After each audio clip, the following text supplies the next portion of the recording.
Welcome. You are listening to the Louie Minor Show. I'm your host, Commissioner Louie Minor. Today is January 28th, 2024. We have a lot to get to, so let's get started. Let's get started like we always do with the agenda for our meeting on Monday, the 29th. This is kind of a special meeting. We normally don't meet on the fifth Monday of the month, but we specifically did this for what's on the agenda, and we'll get into that in a second. But the agenda is, and you're going to have to excuse my voice. I woke up with, something in the air, so my voice is a little off this morning. But the agenda is number 1, the invocation; 2, Pledge of Allegiance; 3, conduct a public hearing regarding amendments to the Bell County subdivision regulation; and then item 4, consider amending the subdivision regulation. And then that's it. And that'll probably take a good portion of the morning. And then we recess until 1:30. And then we go into a closed session and deliberate concerning the appointment, employment, evaluation, reassessment, and or duties of the Veteran Service Officer. And that is it for our agenda for the 29th of January 2024. Now I want to play for you remarks from the U.S. Attorney General Merrick Garland from last week in regards to the Uvalde shooting. Good morning. Last night I met with some of the survivors and the loved ones of the victims of the horrific mass shooting at Robb Elementary School. I came here to tell them that the United States Department of Justice has finished its critical incident review. In undertaking this review at the request of the then mayor, the Justice Department committed to using our expertise and independence to assess the law enforcement response to the shooting and to provide guidance moving forward. As I told families and survivors last night, the department's review concluded that a series of major failures in leadership, in tactics, in communications, in training, and in preparedness were made by law enforcement leaders and others responding to the mass shooting at Robb Elementary. As a result, 33 students and 3 of their teachers, many of whom have been shot, were trapped in a room with an active shooter for over an hour as law enforcement officials remained outside. I also told the families and survivors how deeply sorry I am for the losses they suffered that day and for the losses they have suffered every day since. I told them that the priority for the Justice Department in preparing this report has been to honor the memories of those who were taken from them. And I told the families gathered last night what I hope is clear among the hundreds of pages and thousands of details in this report. Their loved ones deserve better. The law enforcement response at Robb Elementary School on May 24, 2022, and in the hours and days after, was a failure.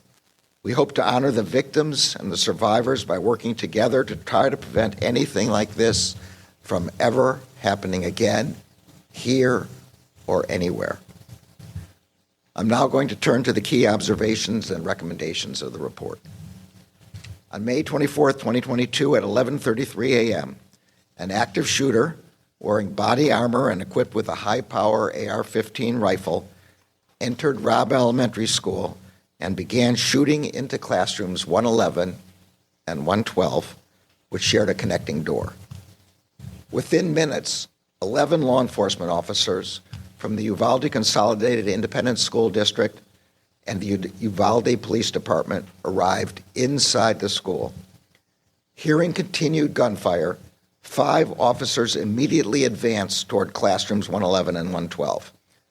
Within seconds, shots were fired from inside the classroom. Shrapnel hit 2 officers, and all responders retreated to cover. A single officer then made additional attempts to approach the classrooms, but after 11:40 a.m., no more attempts to enter the rooms were made until 12:48 p.m., more than an hour later.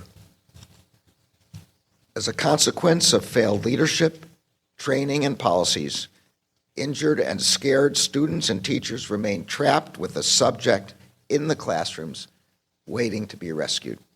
Survivors later shared that they heard officers gathered outside the classrooms while they waited. The victims trapped in classroom 111 and 112 were waiting to be rescued at 11:44 a.m., approximately 10 minutes after officers first arrived, when the subject fired another shot inside the classrooms. They were still waiting at 11:56 a.m., when an officer on the scene told law enforcement leaders that his wife, a teacher, was inside room 111 and 112 and had been shot.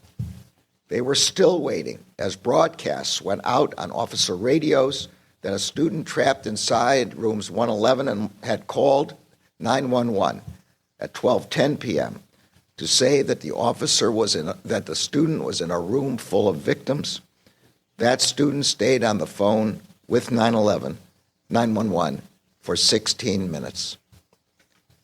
The victims were still waiting to be rescued when the subject fired 4 more shots inside the classrooms at 12:21 p.m., 49 minutes after officers arrived on the scene. And they were still waiting for another 27 minutes after that until finally officers entered the classroom and killed the subject. As the victims were trapped and waiting for help, many of their families were waiting outside the school, growing increasingly concerned about why law enforcement had not taken action to rescue their loved ones. Law enforcement officers from different agencies who had self-deployed to the scene in overwhelming numbers were themselves waiting for leadership decisions about how to proceed.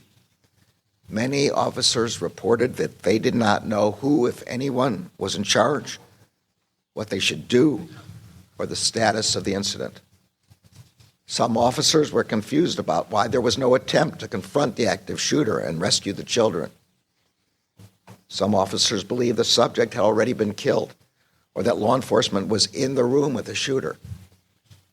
75 minutes after the first officers arrived on scene, officers finally entered room 111. The subject engaged the entry team with gunfire, and the officers responded with fire. 77 minutes after the first officers arrived on the scene, and after 45 rounds had been fired by the active shooter, the shooter was killed. The massacre at Robb Elementary shattered families throughout this community and devastated our country. 19 children and 2 teachers were killed, and untold numbers of students, teachers, and law enforcement officers were injured. The law enforcement response to the mass shooting at Robb Elementary was a failure. As the threat posed to our country by mass shootings has grown and evolved over the past several decades, law enforcement's response tactics have also changed. The massacre at Columbine High School 25 years ago, and the 47 minutes it took for law enforcement to enter that high school, marked a major shift in how law enforcement leaders think about responding to mass shootings. It is now widely understood by law enforcement agencies across the country that in active shooter incidents, time is not on the side of law enforcement. Every second counts. And the priority of law enforcement must be to immediately enter the room and stop the shooter with whatever weapons and tools officers have with them. That is the approach responding officers first employed when they arrived at Robb Elementary School. But within minutes of arriving inside the school, officials on scene transitioned from treating the scene as an active shooter situation to treating the shooter as a barricaded subject. This was the most significant failure. That failure meant that law enforcement officials prioritized a protracted evacuation of students and teachers in other classrooms instead of immediately rescuing the victims trapped with the active shooter. It meant that officials spent time trying to negotiate with the subject instead of entering the room and confronting him. It meant that officials asked for and waited for additional responders and equipment instead of following generally accepted active shooter practice and moving toward the shooter with the resources they had. It meant waiting for a set of keys to open the classroom door, which the report concludes was likely unlocked anyway. And it meant that the victims remained trapped with the shooter for more than an hour after the first officers arrived on scene. There were also other failures in leadership, command, and coordination. None of the law enforcement leaders at the scene established an incident command structure to provide timely direction, control, and coordination among the enormous number of responders who arrived on scene. This lack of a command structure, exacerbated by communication difficulties, contributed to confusion among responders about who was in charge and how they could help. These failures may also have been influenced by policy and training deficiencies at responding law enforcement agencies. Some lacked any active shooter training at all. Some had inappropriate training. Some lacked critical incident response training. And the vast majority had never trained together with different agencies. As Associate Attorney General Vanita Gupta will discuss in further detail, the chaos and confusion that defined the law enforcement response while the shooter remained a threat also defined the aftermath of the shooting. For example, surviving victims, some with bullet wounds and other injuries, were put on buses without being brought to the attention of medics. Some families were told that their family members had survived when they had not. And victims, families, and community members struggled to receive timely and accurate information about what had occurred at Robb Elementary. The Justice Department's objective in preparing this report was threefold. First, to honor the victims, the survivors, and their loved ones. Second, to provide a clear and independent accounting of the law enforcement response to the horrific attack that devastated this community. And third, to provide law enforcement agencies and communities across the country with analysis and recommendations about how what happened at Uvalde should inform efforts to prepare themselves for and respond to mass shootings. Policing is a noble profession. It is also a hard one. It requires training and constant education about evolving threats. The report includes widely accepted recommendations that have been adopted by law enforcement agencies across the country about how to prepare for and respond to active shooter situations. Before an active shooter incident occurs, law enforcement agencies have a responsibility to ensure that their leaders and all their officers are trained to focus on rapid response, trained that the first officers on the scene must focus on eliminating the threat and protecting the victims most in danger. Law enforcement officers responding to an active shooter must be prepared to take charge, to establish a unified command, and to facilitate communications, operational coordination, and allocation and delivery of resources. They must continually assess and adjust as the incident evolves. And in the aftermath of a mass shooting, law enforcement and government agencies must provide the public with a sense of trust and confidence by communicating openly, clearly, and compassionately during a time in which many are learning the most devastating news that any human being can receive. The victims and survivors of the mass shooting at Robb Elementary on May 24th, 2022 deserve better. First and foremost, the 19 children and their 2 teachers who were stolen from their loved ones should be here today. They should have been targeted by a mass shooter. We must never forget the shooter's heinous act that day. And the victims and survivors should never have been trapped with that shooter for more than an hour as they waited for their rescue. The families of the victims and survivors deserve more than incomplete, inaccurate, and conflicting communications about the status of their loved ones.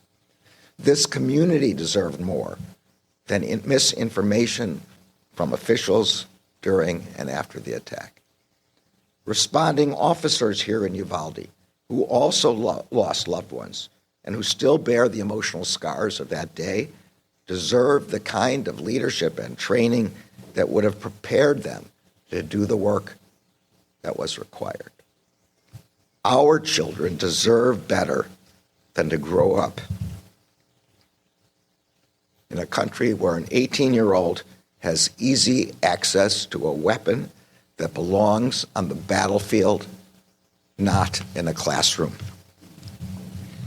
And communities across the country and the law enforcement officers who protect them deserve better than to be forced to respond to one horrific mass shooting after another. But that is the terrible reality that we face.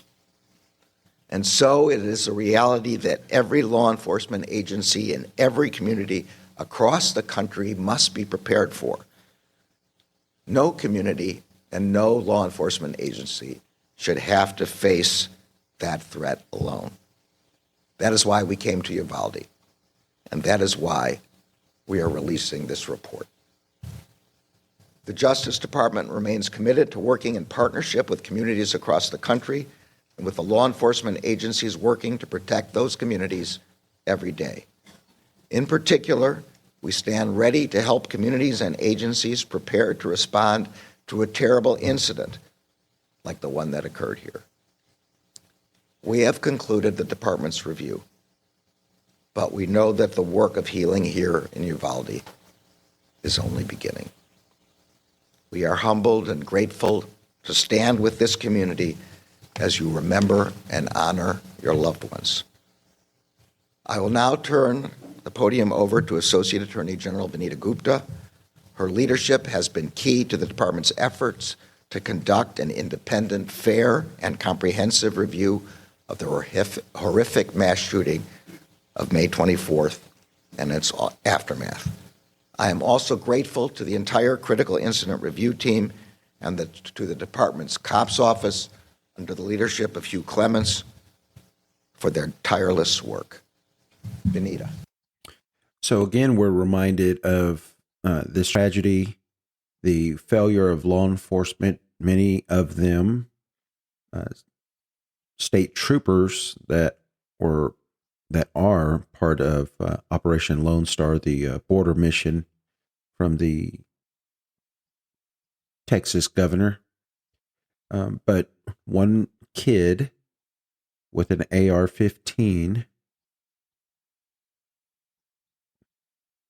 scared more than 300 police officers for over an hour, murdering kids and teachers in that hour. And it just goes to show you that AR-15s should be with law enforcement, with the military, not in the hands of the general public. So I fired many AR-15s and stuff like that. I never once went hunting with an AR-15 style rifle, and I don't know too many people who do go hunting with an AR-15 style rifle. The round is too small for hunting deer or anything that I ever grew up hunting. So yeah, I think that there should be some type of restrictions, regulations on AR-15s, if not all out banned. And that's okay. I mean, that's okay. There's plenty of weapons out there, firearms. I think I've said it before, I guess there's no amount of blood and lives in this country for people to give up their guns. So this, like the Attorney General said, this is a sad reality that we live in, where law enforcement, regardless of how big, how large, how small, that they have to prepare for this type of tragedy, just waiting for it to come to your community. Just waiting for it to come to your community. So next thing I want to talk about is Precinct 1.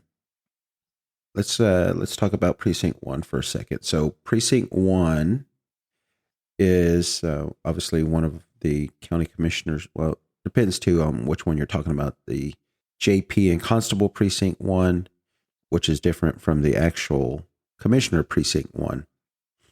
But Precinct 1 is the Temple, some parts of Temple,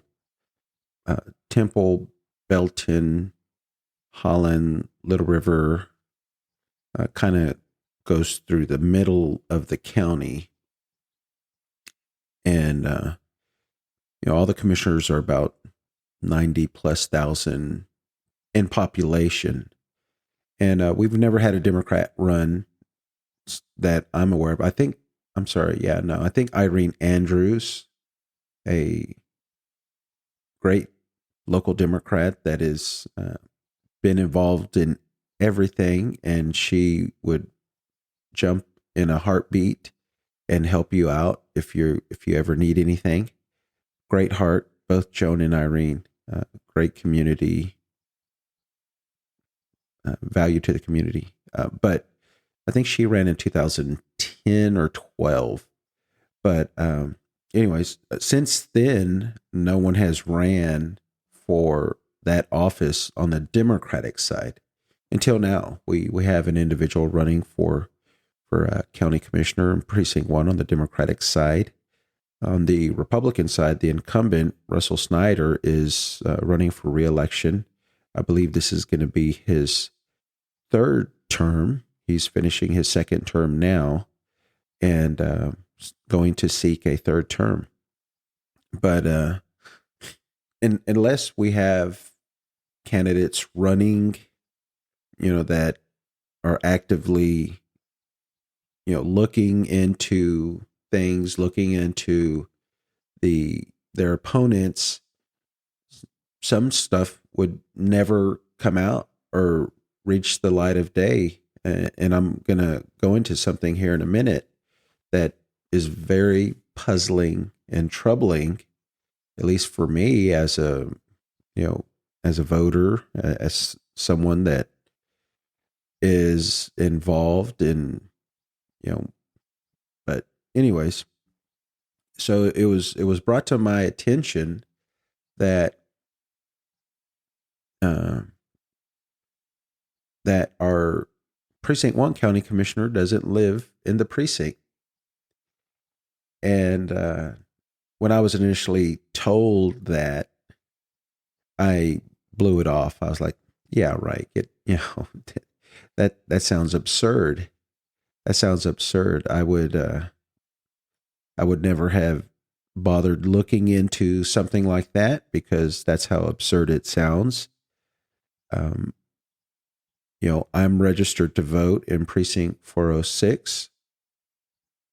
I don't pick what precinct I'm in. It's set by boundaries and redistricting. I was told it's also done by census tracts and the CAD, the SITCOG, all of these layers and information is pulled together to make maps and lines, and they go pretty through all the lines and go through it to make sure that everyone is balanced. First of all, because what you try to do is keep all of the precincts around 5,000 registered voters. Now, way more people may live there, but what we go by, from my understanding, is registered voters. So the balance is around 5,000. So say, for instance, you got a precinct that has 6,000 people in it. Well, that's over the 5,000, obviously. So the good thing to do on something like that is cut the precinct in half. Each one have about 3,000 people, and that gives them room to grow, extra 2,000. So it's stuff like that. And where you cut those lines, we did it here recently on 2 or 3 precincts at the beginning of the year. We were told they were too large, a little over the legal limit. So we cut those precincts down, created two or three new precincts. But you try to use the roads and all that stuff, not do any crazy things. And that's kind of how it's done. And, these are professionals, consultants that draw these lines and let people know where they live. Now, I'm a deputy voter registrar. What I do is, whenever I go and register someone to vote, I get their information. Typically, it's from their driver's license, but if not, they'll tell me where they live. I'll put down all their information, let them fill it out, and I sign it, and I turn it into the Bell County voting registration office.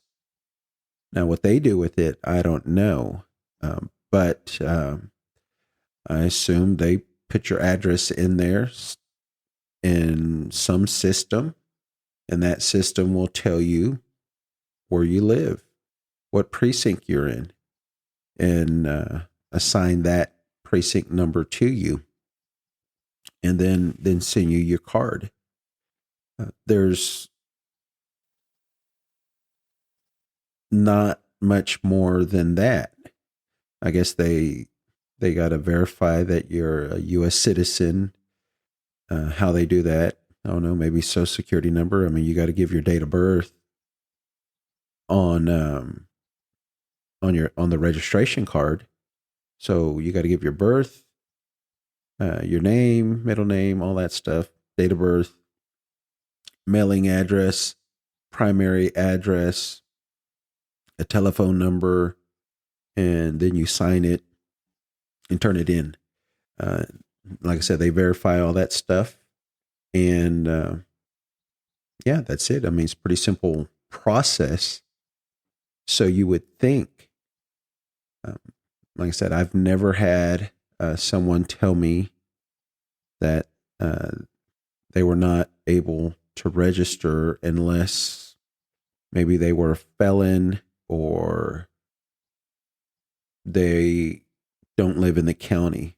Those are the only 2 ways that I know, or they're not a citizen. But obviously, I would never register someone that's not a citizen. But if one of those factors apply, then they don't get registered. So, yeah, it was brought to my attention that Precinct 1 County Commissioner doesn't live in Precinct 1.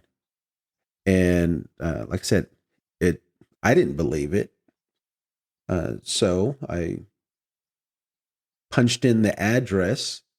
If you go to the Bell County elections page and click on that, there's a interactive map that you can use, and you go to that map, go to the interactive, and there's layers in there too, so you can check what precinct you're in, check what house district you're in, because there's a bunch of layers. Check what JP district you're in, and do all those layers. There's also one that says Bell County address points, and if you click on that one actually puts a dot on the house. And I'm assuming that's based off of census tracts. But you could go and put your address in there, and it'll tell you, it'll zoom in on your house, and it'll tell you what precinct you're in. It'll even tell you who your representative is. And if you go to that and punch in the Precinct 1 County Commissioner's address, and all this is publicly available information. It's not like, you have to, scour the internet for any, or, get any type of clandestine information. All this is publicly available on the Bell County's website.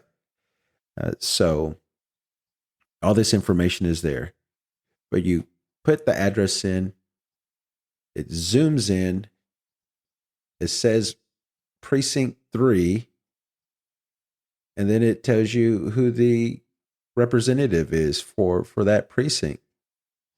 It'll tell you Commissioner Bill Schuman is your representative. And when I saw that, I was like, what in the world is going on here? This is bananas. This is crazy that something like this has happened. So then it's a fact-finding mission. So what does the law say?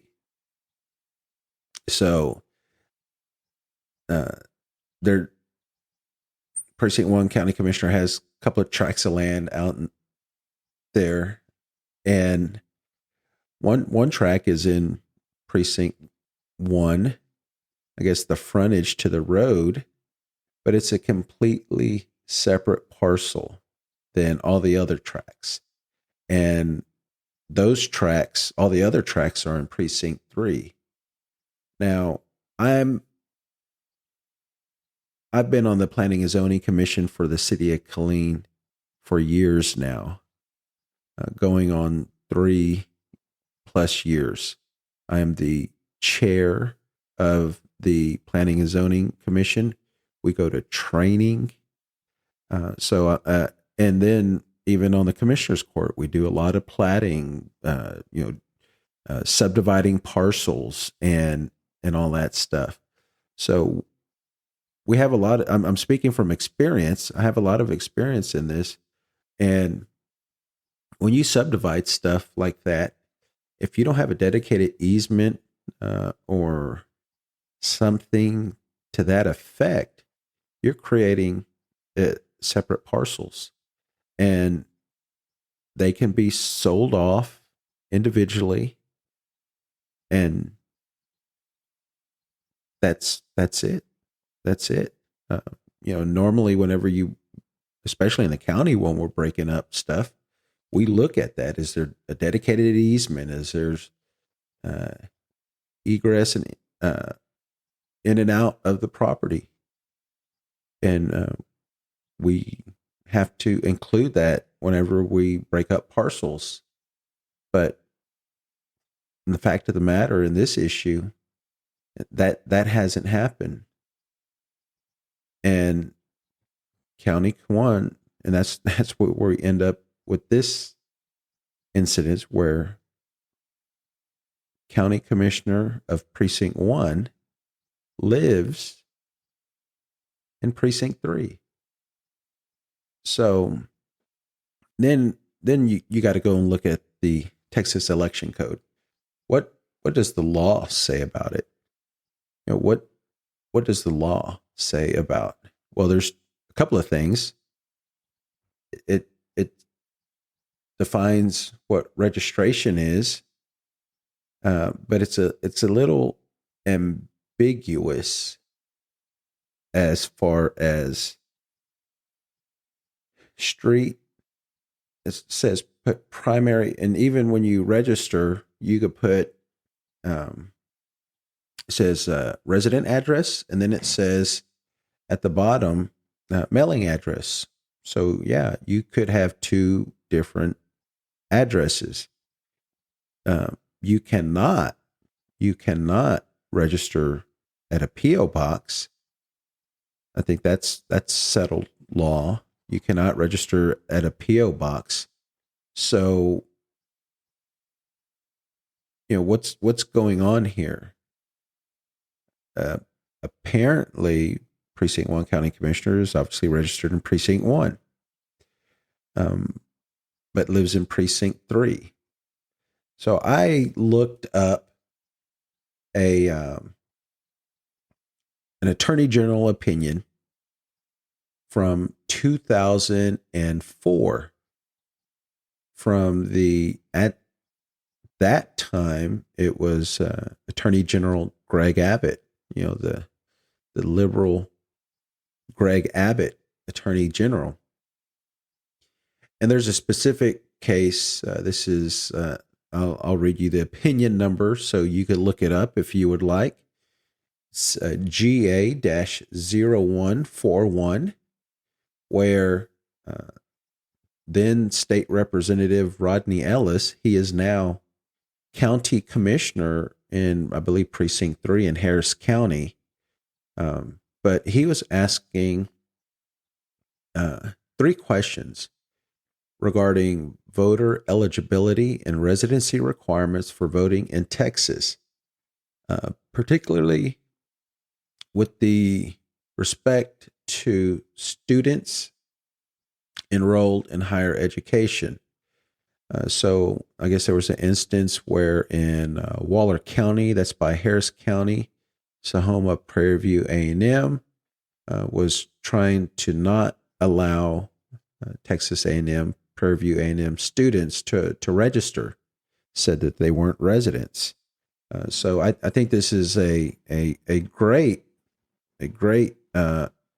opinion to use on what are the eligibility and residency requirements for registering. So if you go down, he gives the what are the legal requirements to be eligible to vote, and then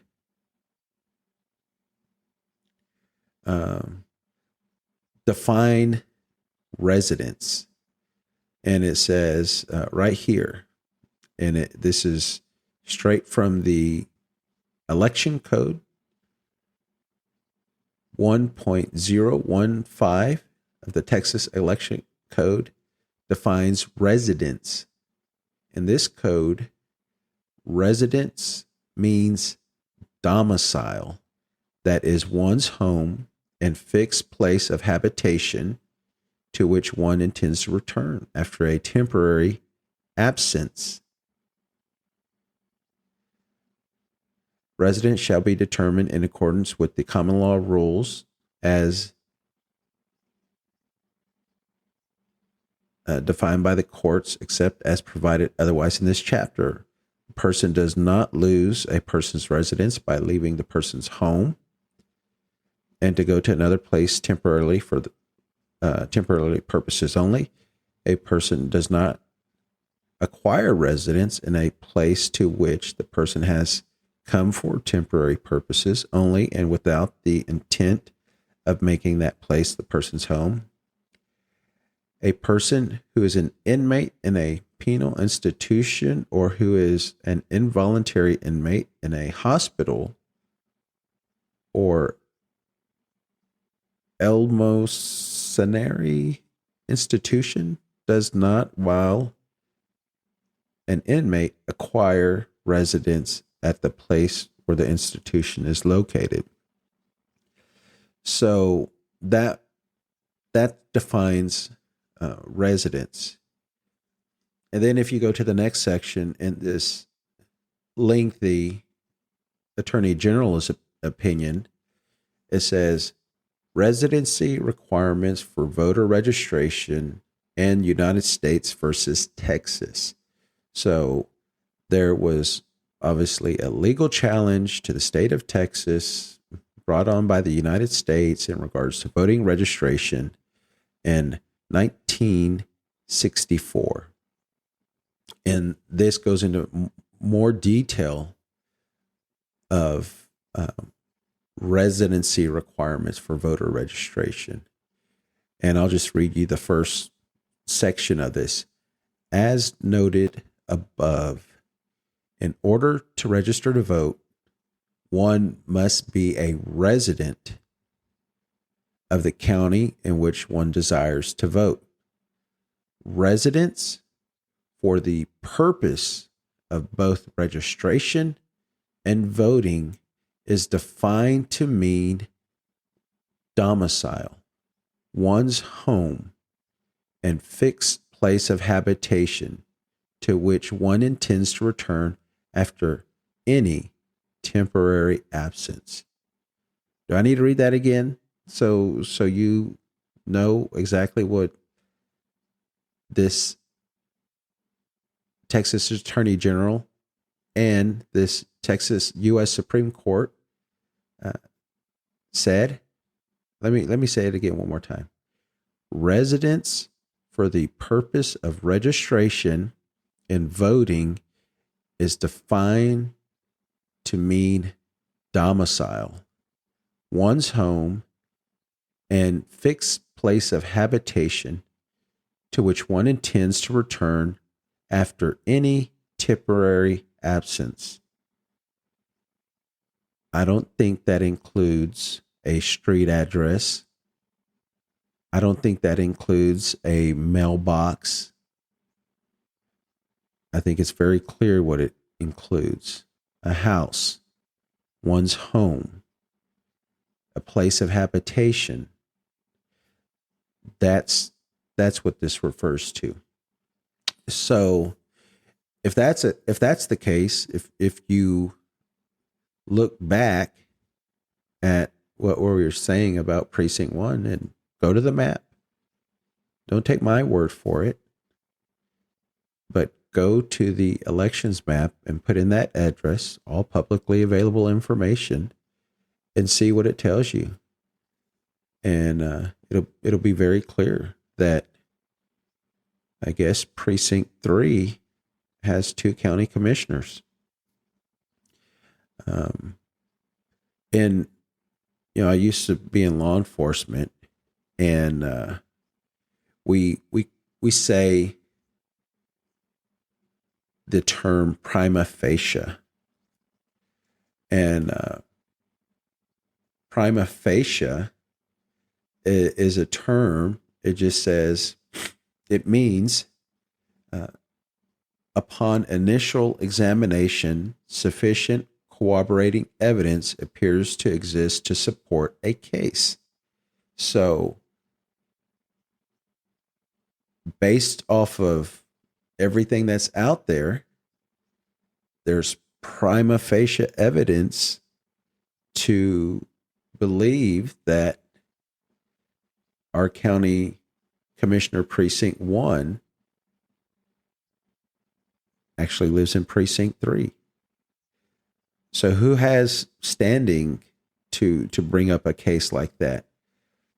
I'm assuming anyone that lives in Precinct 1, anyone that lives in Precinct 3, anyone in the county. I don't know. I'm not an attorney, but based off of this prima facie evidence, one could conclude, a reasonable and prudent person can conclude what I just mentioned, that a county commissioner of one precinct lives in another precinct. And all the data is telling us that. Our own data, that we register everyone in the county based off of this. Everyone. And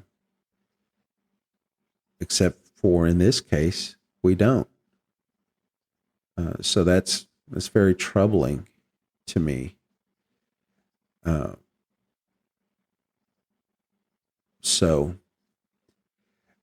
If I was told that the county attorney said, no, everything is good, because I guess our county attorney is all of a sudden an expert in election law. We don't really, in the commissioner's court, have I seen. We typically go out for outside counsel. We hire consultants to review contracts and stuff like that, to advise the commissioner's court on election law. On redistricting. We didn't use the county attorney for that. And there's a lot of things that we've asked the county attorney to do, and quite frankly, we're still waiting on it. I've been on the commissioner's court over a year now, and there were things that we asked whenever I first came in regards to Open Meetings Act, on legal opinions, on historical commission items, and birds chirping, crickets chirping. Nothing has been provided yet. And if that's the case, then I'm just curious why all of a sudden it's good enough now. Maybe because he's giving the answer that everyone wants and not the hard and correct answer. That's what I'm assuming. But it's you investigate it. I mean, you look into it. You, the listener. I mean, like I said, don't take my word for it. It's very obvious that something stinks here. I would almost. I could almost bet that if that instance was on the other foot, and say the challenger had that situation, or even myself, if I had that situation where my actual physical home is in another precinct, would I be allowed on the ballot? And there is law on qualifications of a candidate, and who qualifies a candidate, and that's typically the state chair or the county chair of the party qualifies the candidate. But we're not talking about candidacy. We're not talking about anything like that. What we're talking about is someone properly registered to vote. I don't care about someone's candidacy. That's not what is at issue here. What's at issue here is what the county is doing is true and correct for voter registration, and how many other people are affected by this anomaly, this mistake here in the county. I know I already started looking. I can answer that question. And just based off of the prima facie evidence is there's multiple residents that their home is in one precinct, but their street address, their mailbox is in a different precinct. So I want to hear from the county attorney in writing on what his thoughts are. I want to hear from the election administrator what his thoughts are as far as registering people to vote. And if we're applying this new standard, which it appears that they want to, we need to apply that standard to everyone in the county. And so, I mean, there'll be more to come on this issue because it's, like I said, it's troubling to me. Voter integrity. You hear the Republicans talking like crazy, spending crazy amounts of money suing Biden about election integrity. And now we bring up an issue of voter registration and election integrity, and all of a sudden, they're not concerned with it. Because I think this paints a bigger issue, like I said, for the county, that, we're going to have to go through and follow all these lines again, make sure that if anyone's house is in a separate precinct versus their street, then we need to talk to that person, need to see where they're registered. How many people are we talking about? I don't know. But that's something that the county administrator, I guess, we're going to have to find out. Election integrity. We got an election coming up, a primary. Last day to register to vote is February 5th. So I don't think we'll have anything addressed by then. So I guess at least the primary voters have a say. But we do have time to fix all this by the general election. And this is something that, I think we need to talk to the consultant to see what their thoughts are on this. And like I said, it's not my agenda to talk about candidate qualifications. We're talking about election integrity and the county's role in registering people to vote and assigning their precincts, and making sure that we're doing that by the books, by law, by U.S. law and state law as defined by the Texas Election Code and the most recent Attorney General opinion we have on the issue. So stay tuned and see what is going on, what's going to happen. And I'm on Monday, I'm going to go to this and try and do some recording so I can share it with you. But on Monday at 5:30, Representative Hugh Shine, who is in a contested primary where his opponent, Hillary Hicklin, endorsed by both the Attorney General, Ken Paxton, and the governor. So Hugh Shine voted for Ken Paxton's impeachment, and Hugh Shine voted against the vouchers.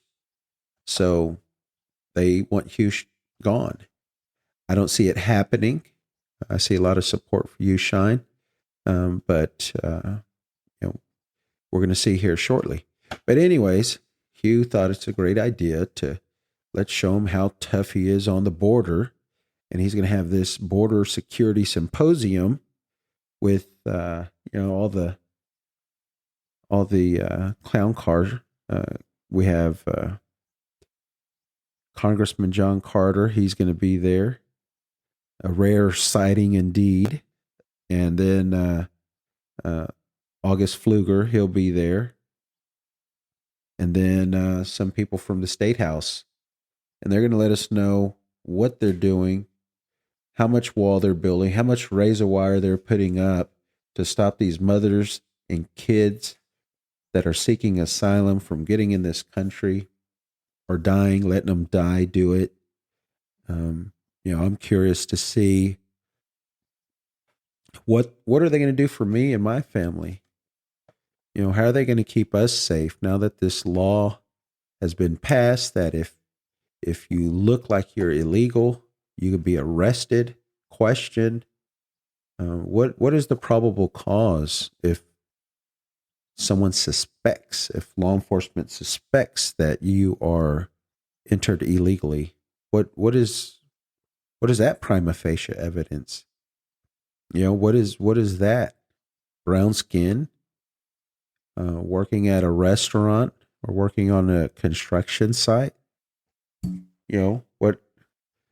What is that probable cause for that officer to come up and start harassing me, my family, my grandmother, my grandson? What are they doing to protect this obviously racial profiling that's going to happen from this? That's the real question. That's the real question. And work with the federal government, work with the Democratic side. There's talk of a bipartisan agreement that Trump is saying, no, let it die. Wait till after the election. So I'll have more to report on that on Monday. So stay tuned. Thanks for listening. And we'll see you next week, hopefully with a better voice.